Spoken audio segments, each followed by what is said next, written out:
All right, let's go.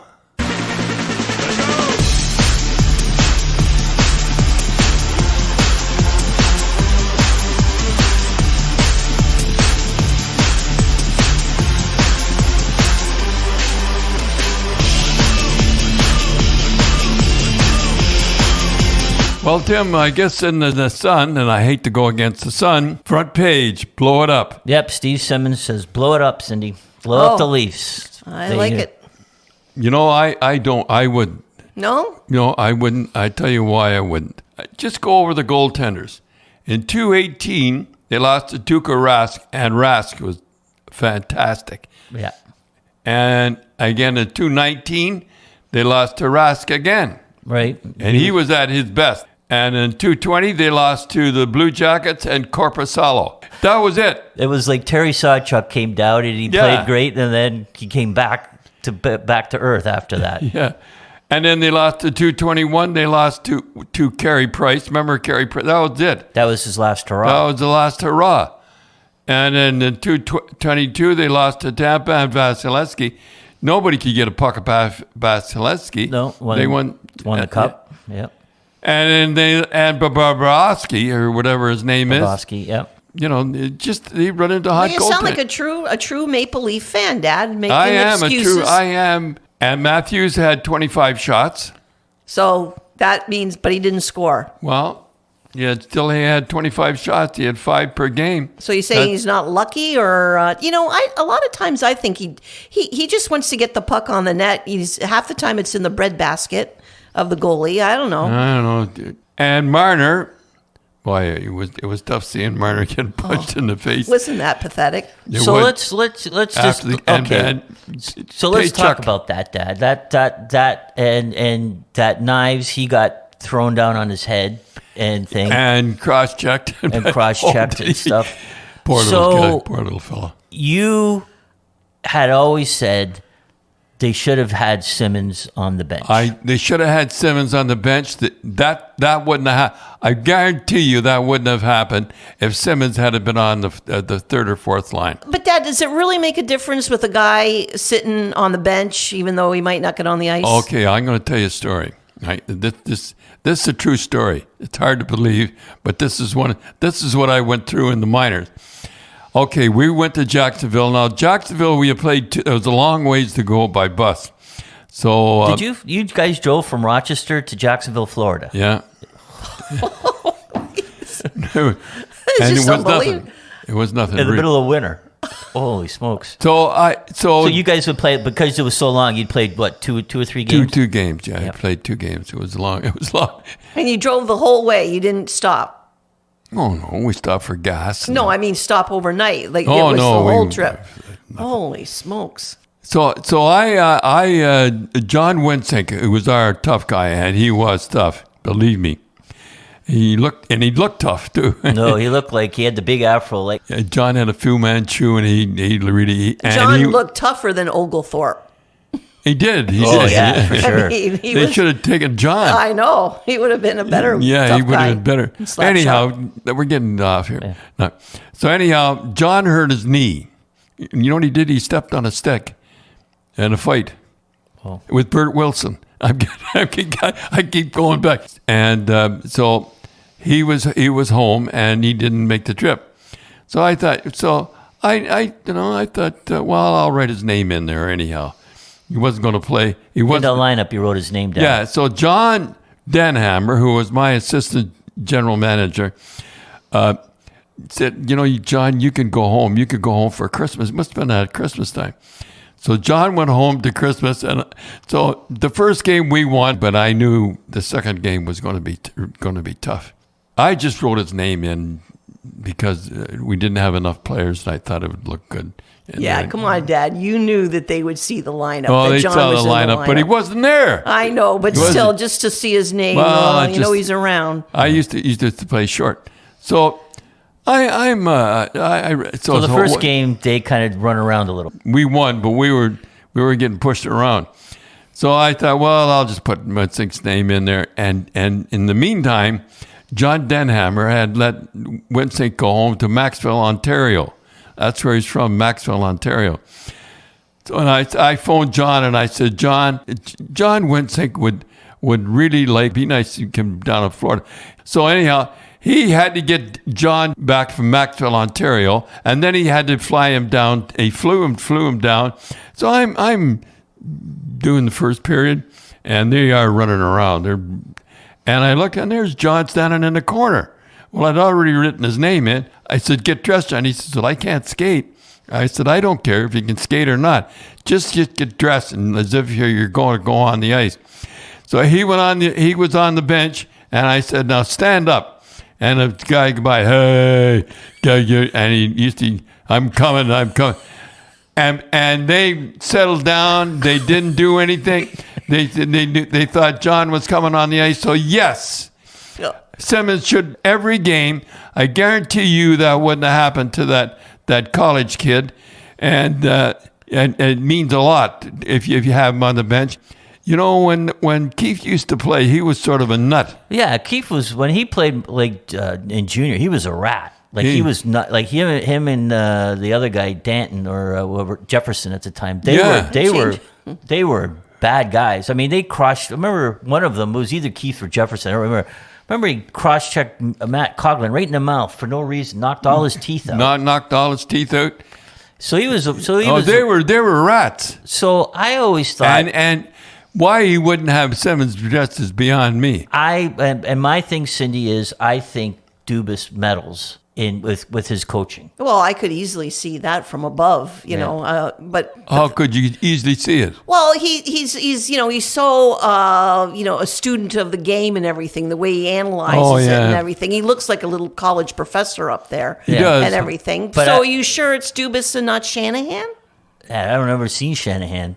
With Shanahan, he would say, say dress Simmons. My thing is, the two reasons I say that is that I remember in Arizona, the Leafs stunk the joint out. Keefe really gave it to Matthews and Marner. And then the next day he had to kind of walk it back, and it was embarrassing. He was, what I meant to say is, so I think he got hell from Dubas, and I'm just guessing here, and made him go back and apologize. It was embarrassing. Apologize. Yeah. And then remember when they were playing Montreal towards the end of the season, they had to have that emergency goalie come in, and he was and they're beating Montreal 7-1, and then with about 5 minutes to go, he puts the kid in, and I thought, geez, that's kind of embarrassing Montreal. And that was and Chicago. He did the same thing. The first question he got asked was, geez, 7-1, and you put the rookie goal, put that goalie in, and he pointed up. He says that came from upstairs. Yeah, because he knew it was wrong. And then one of the Montreal players was furious. Oh yeah, and one of the Montreal players in the paper said, well, they'll get their comeuppance in the playoffs. Yeah, you get what they deserve. Yeah. In fact, I remember him saying that in the paper. He says they'll get the deserve in a couple of weeks. This guy knew what was coming. I do believe that. How many times do you see pictures of him watching the practice and all that? And I just don't think putting a college kid in, Knives, he played okay, but putting a college kid in who's, played 30 games a year in the middle of a playoffs, learning how to play in the National Hockey League during the playoffs, instead of having that, nuclear option of, if somebody's going to run around and punch Marner in the face, then Simmons is going to punch him twice in the face. He's going to go straighten that out. And Taychuk knew what he was doing. He just waited till he got Marner, and boom, boom. So with you saying that, do you think Dubas will be back then? What does that mean that he's does he want to come back? Yeah. Oh, yeah. I guess. Yeah, that's true too. Does he want to come back? Anyhow, every year they run into a hot goaltender, whether it's. Well, they do run into the hot goaltenders at their peak. I know, it's unbelievable. And their goalies are always they play okay. Wall was okay. Well, you can't blame Wall. And Bobrovsky, he stole at least 2 games. He stole that last game. Yeah. And he stole, I think, the second game in Toronto. They always run into a hot goalie. Okay, Dad, so the big question is, what do you do with Austin Matthews? So he's got 1 year left on his contract. Yeah, he's at July 1st. And you can trade him from now to July 1st. And after July 1st, you can't trade him without his permission. But who wants him? Because you never know. After July 1st, he'll say, well, I think I'll stay in Phoenix. Yeah. You're not going to get it. You're going to, unless you trade him for Phoenix, and who are you going to get? What are you going to But they should just wait. Yeah, but I mean, then the people would say he's going to pull a Sundin where, Sundin says he wanted to retire as a Leaf, and they could have got a first-round pick from Detroit, I think it was, and then he said, no, I want to stay Toronto, and then they don't get the pick. In Vancouver. Or then he leaves. So they could have had a first-round pick. So, but if you know he's not going to sign, do you just say, well, we're just going to eat it and let him go, or do you? I would keep the team together as much as I could and try to build a family. You have to have a family.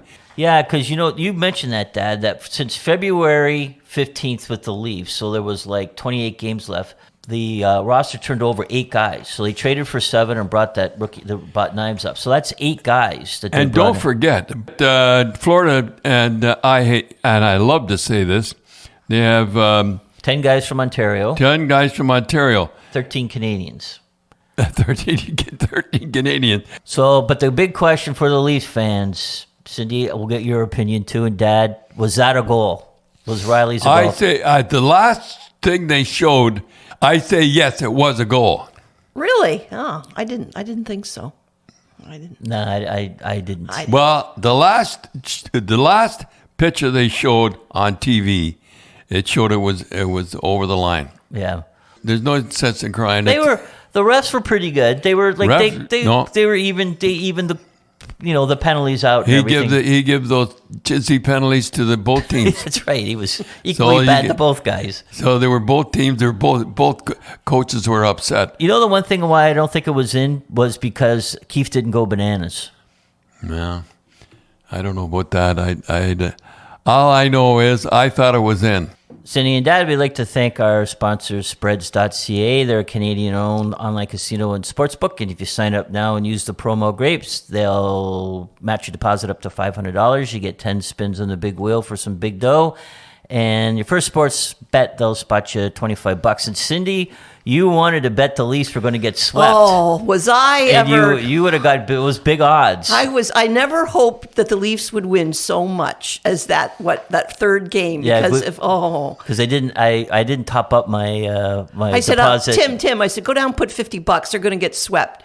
Well, I only got $10 on your whatever. I've run into some bad luck there, so my things are down. So now they're down 3, and I'm going, if they sweep and I'm going to lose all that money, I'm going to be so upset. Yeah. But you have a pet peeve now, Cindy. Oh, I have so many pet peeves. Well, but anyway, give us one of the pet peeves. One of the, is it my imagination or are these guys on the bench watching or reading their iPads or watching their iPads? You know what gets me is, I hate to say this, but when I see the coaches bending over all the time, it's all they see is a whistle blows. They look down. They look down. Well, they're looking at the bench. How did you ever survive on the bench I without don't know. did you not know when a goal was scored what the problem was? Well, I knew it right away. Well, I thought I knew it. Yeah. But it's funny how that's all changed where immediately when the whistle blows, you have the 3 coaches or 4 coaches that start looking at the iPad. Bumping each other. You have a guy up top talking in their ear. And then the referees come over and start chatting with both coaches. Yeah. And when you coached, you were the only guy on the bench, and the referees would hardly ever talk to you. Scotty was all by himself. Yeah, Al Arbor. Al Arbor. I think Al had How did you ever do it? I don't know how I did it. Running into each other, bumping and fighting over the iPad on the bench. I couldn't have anybody. I remember the very first time I had a guy helping me, and I just threw me off, was, I forgot his name now. Where was the little guy over in... it was over in the World Tournament. Oh, yeah. Yeah, over in the World Tournament, and he played, and I wanted my defense to be against certain guys. The first time I ever saw you with anyone on the bench was during the prospect game with Brian Kilray. Oh, yeah, well, Brian ran the club. Well, and you just sort of go, geez, look at that. He doesn't move. He doesn't say anything. And Brian just took right over. Well, Brian did the coaching. I know. Well, remember that, getting off on a tangent, but Remember, I think it was Daniel Briere not dropping names. It was the first game, and he kept staying out too long. Oh, he kept staying. Oh, and I can't tell you what the yelling. Brian and screaming. He says, bench him. How do you bench the guy like that? in an exhibition. You're sticking up for him, Brian. I don't think I was sticking up for the guy that was staying on too long.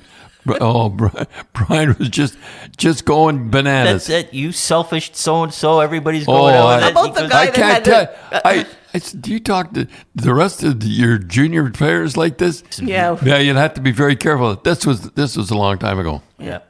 So, Dad, let's talk about the big game tonight. This is Sunday morning. Edmonton's playing Vegas. That is a rough series.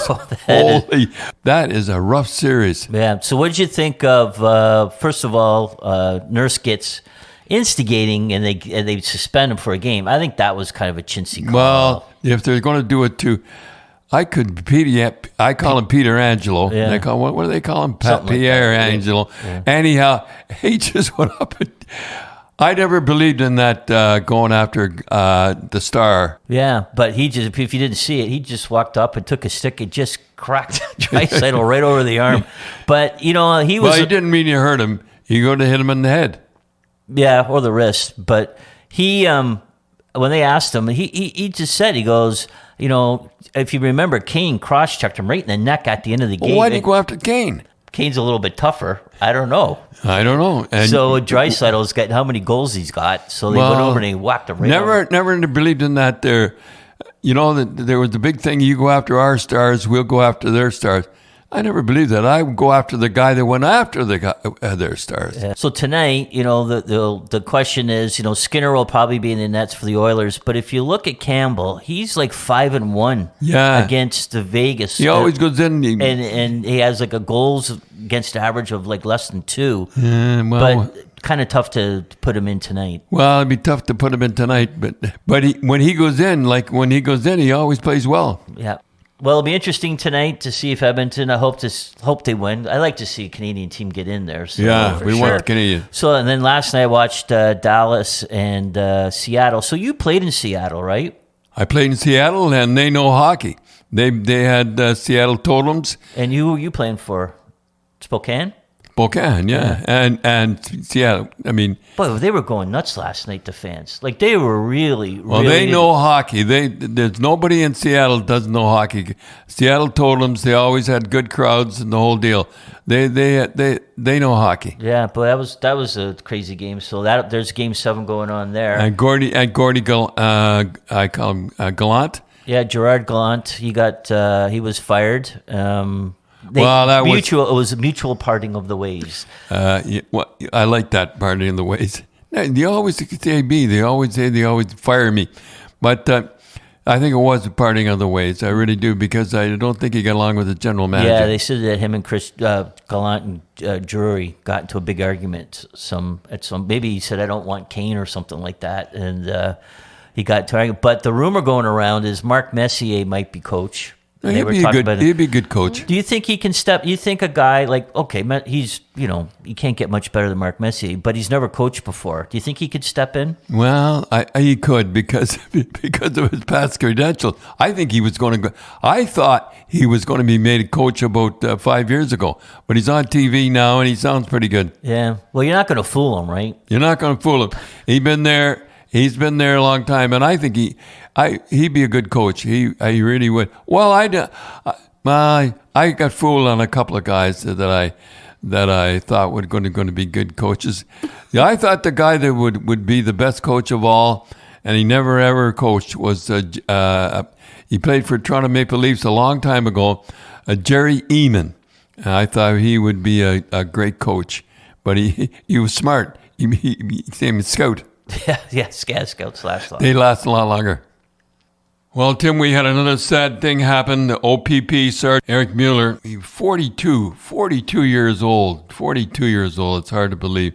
Shot and killed and leaves behind a wife and 2 children. It's hard to believe, like in Canada, you don't kind of think of police officers getting shot, but that's in the last 8 months, 9 police officers were murdered. Yeah, it's hard to believe. He was described by his colleague as a coach, a mentor, someone that everybody looked up to. He was the glue that held his shift together, and the best leader that many people ever had the privilege of working with. For our brothers, our hearts are broken, said one of his colleagues.